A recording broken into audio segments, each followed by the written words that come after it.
ने पूछा है कि ये शूद्र पैदा क्यों हो गए, ये हरिजन पैदा क्यों हो गए हैं। पैदा हो जाने का कारण है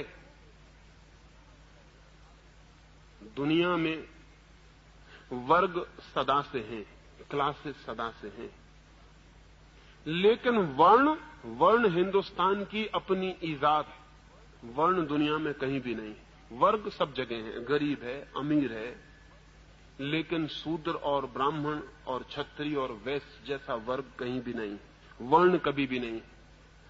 वर्ग का मतलब यह होता है कि कोई आदमी गरीब है, वो चाहे तो कल अमीर भी हो सकता है, कोई रुकावट नहीं। फ्लूडिटी है, एक तरलता है। अमीर गरीब हो सकता है, गरीब अमीर हो सकता है। हिंदुस्तान ने एक बहुत चालाकी का काम किया। उसने गरीबी और अमीरी के बीच फ्लूडिटी, जो तरलता थी, वो खत्म कर दी और उसने निश्चित वर्ण पैदा कर दिए। वर्ण का अर्थ है ठोस हो गया वर्ग जिसमें बदलाहट नहीं हो सकती, जम गया वर्ग, फ्रोजन क्लास। शूद्र को, गरीब को उसने कह दिया, दीन को, हीन को उसने कह दिया कि बस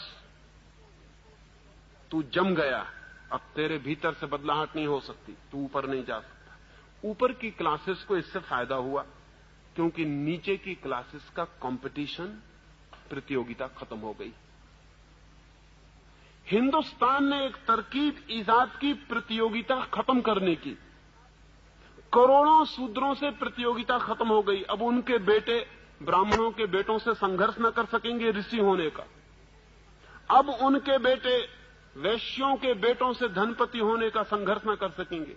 अब उनके बेटे बहादुरों की तरह लड़ न सकेंगे, क्षत्रियों से संघर्ष न कर सकेंगे। एक बड़े वर्ग को, नीचे के विराट वर्ग को हमने बिल्कुल जमा दिया और द्वार बंद कर दिए। अब तुम कहीं आ ना जा सकोगे। ऊपर के वर्गों को लाभ हुआ। फिर क्रमशः हम जमाते चले गए। शूद्र के बाद वैश्य को हमने जमा दिया और उससे कह दिया धन तेरी दुनिया है, इससे आगे तू नहीं बढ़ सकता। यश और ज्ञान तेरी दुनिया नहीं। क्षत्रिय को कह दिया कि यश तेरी दुनिया है लेकिन ज्ञान तेरी दुनिया नहीं। और सबके ऊपर वो जो ज्ञानवान है, वो जो पंडित है, वो जो ब्राह्मण है, वो बैठ गया। ये वर्ग जमा दिए, इससे प्रतियोगिता खत्म हो गई और समाज जड़ हो गया। हिंदुस्तान को वर्ण से जितनी मृत्यु मिली, जितनी जड़ता मिली, उतनी किसी और चीज से नहीं मिली। इसका फिर परिणाम अनंत रूपों से घातक हुआ। हिंदुस्तान पर हमला हुआ। हिंदुस्तान पर हमला हुआ तो शूद्र ने कहा हमें क्या मतलब है, शूद्र को क्या मतलब है।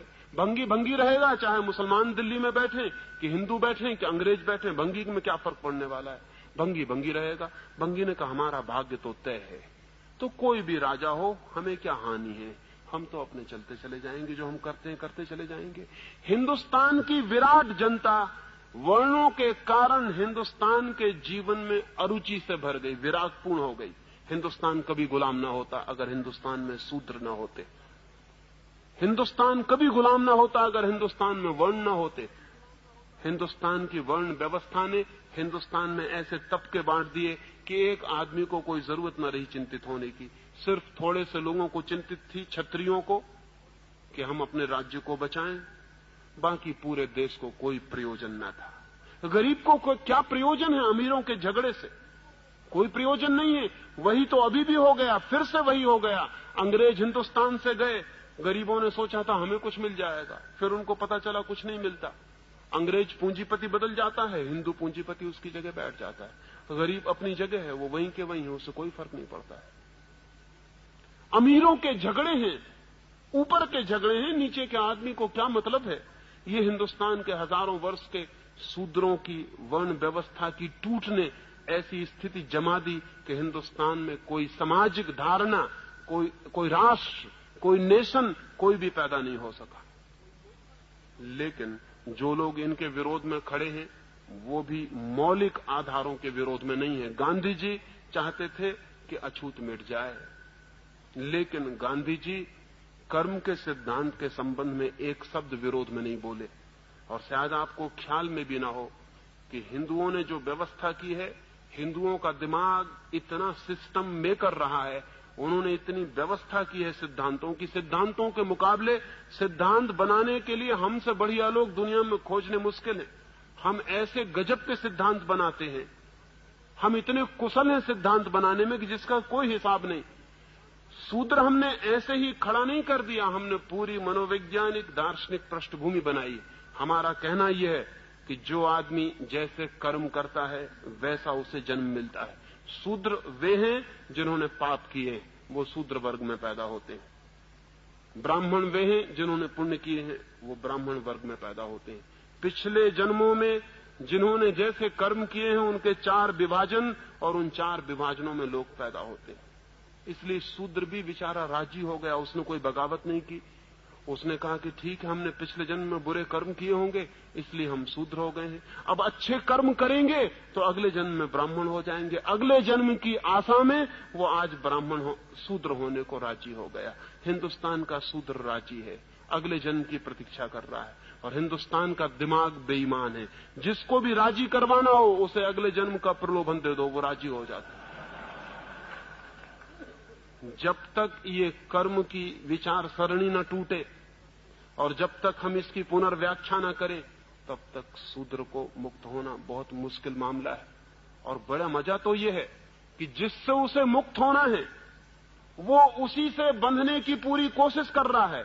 विनोबा जी या गांधी जी उसको उन्हीं मंदिरों में ले जाने के लिए प्रवेश दिलवा रहे हैं जिन मंदिरों से उसे मुक्त होना चाहिए। ये बड़े मजे की बात है। जिन हिंदू पुरोहितों से मुक्त होना है, गांधी जी और विनोबा जी कह रहे हैं कि उन मंदिरों में शूद्र का प्रवेश होना चाहिए। ये बड़ी क्रांति की बात है कि मंदिर में शूद्र का प्रवेश हो। किसके मंदिर में? उसी मंदिर में जिसने उसे शूद्र बनाया, उन्हीं पुरोहितों के मंदिर में जिनने उसको हजारों वर्षों तक पीड़ित किया और शोषित किया। मैं तो कहूंगा एक शूद्र को किसी मंदिर में नहीं जाना चाहिए। अगर सारे ब्राह्मण पैर पड़े तो भी नहीं जाना चाहिए, क्योंकि उस मंदिर में क्यों जाना जिस मंदिर ने तुम्हें तोड़ा और नष्ट किया और बर्बाद किया और शोषण किया। लेकिन गांधी जी और उनके सब साथी कहते हैं कि मंदिर का द्वार खोलो, हम शूद्र को मंदिर में ले जाएंगे। बड़ी क्रांति हो रही शूद्र को मंदिर में ले जाने की। ये ब्राह्मण का ढीला पंजा जो हो रहा है उसको फिर कसे जाने की तरकीब है, फिर ब्राह्मण के हाथ में पहुंच जाएगा ये शूद्र उसके मंदिर में जाते ही। आज वर्ण टूटने के करीब आ गए हैं, व्यवस्था टूटने के करीब आ गई, उसको फिर से नई शक्ल देके फिर उसको उसी व्यवस्था के भीतर रखने की कोशिश चल रही है। डर है कि कहीं शूद्र हिंदुओं के बाहर न चला जाए। लेकिन शूद्र को हिंदू के भीतर रहने की जरूरत क्या है?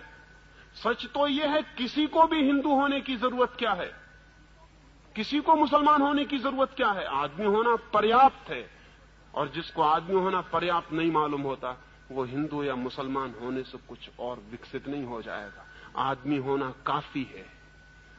हिंदुस्तान में एक क्रांति की जरूरत है कि शूद्र तो कह ही दें कि अब हम हिंदू नहीं हैं, लेकिन बहुत से वे लोग जो शूद्र नहीं हैं और बुद्धिमान हैं वे भी कह दें कि हम हिंदू नहीं हैं। और बहुत से वे लोग जो बुद्धिमान हैं कह दें कि हम मुसलमान नहीं हैं। बहुत से वे लोग जो बुद्धिमान हैं कह दें कि हम जैन और ईसाई नहीं हैं, हम आदमी हैं। और अगर हमें खोज लगनी है सत्य की, अगर हमें प्रभु को खोजना है तो हम खोजेंगे, लेकिन हिंदू के मंदिर में नहीं, मुसलमान के मंदिर में नहीं। इतनी बड़ी दुनिया उसका मंदिर है, हम यहीं खोजेंगे। हम क्यों किसी मंदिर की बंद दीवारों के भीतर जाएं? इतना विराट मंदिर है उसका, हम इसका दर्शन यहीं करेंगे। लेकिन इसकी हिम्मत शूद्र भी नहीं जुटा पाते। वो भी कहते हैं हम हरिजनों को अधिकार दो, हम हरिजनों को जगह दो, मंदिर का द्वार खोलो, हम भीतर प्रवेश करेंगे। तुम किससे अधिकार मांगते हो? और ध्यान रहे, अधिकार मांगने वाले कभी भी स्वतंत्र नहीं हो सकते। अधिकार मांगने वाले कैसे स्वतंत्र हो सकते हैं? जिनसे अधिकार मिलेंगे वे उनके परतंत्र बने ही रहेंगे। और जिन्होंने हजारों वर्षों तक दिमागी सांचे बना के आदमी को कसा है, वो इतने होशियार हैं कि वो नए सांचे बना लेंगे और फिर कस लेंगे। नहीं, सब जाल तोड़ के बाहर आने की जरूरत है। किसी हिंदू मंदिर में किसी शूद्र को जाने की जरूरत नहीं, और किसी शूद्र को अपने को हरिजन कहने की जरूरत नहीं। आदमी कहना काफी। तो मुझसे मत पूछें कि मैं हरिजन के घर में क्यों नहीं ठहरता। मैं घर में ठहरता हूं, हरिजन और गैर हरिजन से मुझे कोई मतलब नहीं। आप आ जाएं, मुझसे कहें कि चले मेरे घर, वहां मैं ठहर जाऊंगा। लेकिन अगर जरा भी आपको भ्रम हो और आप प्रचार करें कि हरिजन के घर में ठहरा हूं, तो ऐसे पागलपन में मैं नहीं जाने को राजी होऊंगा। ये पागल घर है।